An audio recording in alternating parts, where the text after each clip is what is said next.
Évidemment, on revient avec la même formule pour une 28e édition. Maintenant, on est sur 2 fins de semaine, une fin de semaine de classe B, une fin de semaine de classe A. Donc, on vit la classe A cette semaine. 16 équipes dans le B, 16 équipes dans le A. Donc, une formule qui connaît vraiment beaucoup de succès. Sinon, il y a sûrement plusieurs partenaires qui font que cet événement-là, c'est une réussite. J'aimerais que vous les mentionniez un petit peu à la télévision aujourd'hui. Oui, on a le restaurant Montagnet qui nous fournit des commandites pour les repas des joueurs à chaque partie.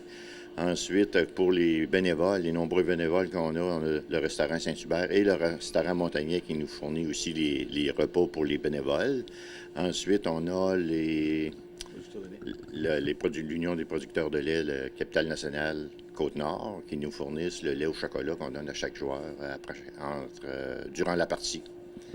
Sinon, des nouveautés cette année pour l'édition 2018? Non, on revient relativement avec le même format. C'est une formule gagnante actuellement. Donc, on garde cette formule-là, là, probablement au moins jusqu'à la 30e édition. Sinon, c'est un événement qui attire beaucoup de monde dans la région. J'imagine qu'il y a un impact économique indéniable, là. Oui, bien en fait, la Fédération nous oblige à avoir 4 équipes locales seulement par division, par classe. Donc, sur les 32 équipes, il y en a 8 seulement de la région de Québec. Les autres, ils viennent de l'extérieur, donc ils s'en viennent coucher dans les motels, les hôtels. Ils mangent au restaurant. Donc, pour les hôteliers et les restaurateurs, c'est intéressant. Tournoi Bantam, c'est une chose parmi la programmation ici à l'Arena Côte-de-Beaupré. Sinon, qu'est-ce qui se passe là, annuellement? Y a-t-il d'autres tournois? Oui, bien évidemment, il y a les tournois LHPS. Il faut dire qu'on est rendu un aréna beaucoup événementiel, je vous dirais. Tournoi MAG, 2 fins de semaine de tournoi Bantam.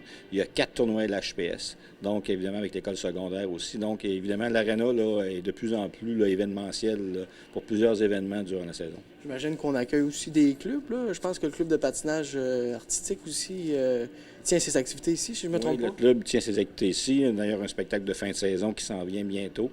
Donc, il y a d'autres activités, effectivement, à laquelle on regarde dans l'avenir pour peut-être, effectivement, partir du curling éventuellement. Donc, on a beaucoup de projets là, sur la planche. En terminant, pour revenir au tournoi Bantam, qu'est-ce qui en fait une réussite, selon vous, année après année, M. Dion?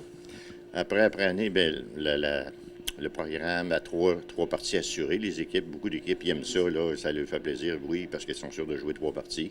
Donc, ce matin, on recevait une équipe de la région de Montréal, puis eux autres, ils disent 3 parties, puis coûte que coûte, ils restent jusqu'à dimanche ici quand même. Donc, les hôtels et les restaurants vont être sollicités par beaucoup d'équipes.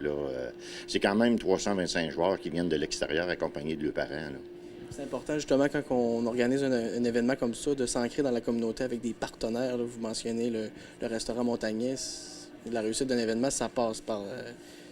Oui, parce qu'évidemment, c'est des partenaires qui sont gagnants-gagnants. C'est sûr qu'on demande à ces gens-là de nous appuyer, mais en retour, effectivement, ils ont des gens qui visitent leur établissement. Je regarde les ententes qu'on a avec les hôteliers. On dit aux hôteliers, si vous accueillez de nos équipes, vous nous donnez une petite ristourne. Donc, s'il y a un hôtelier qui ne reçoit aucune équipe, donc il n'est pas du tout obligé à nous. Donc, je dirais, win-win, tout le monde gagne dans ce genre d'échange-là.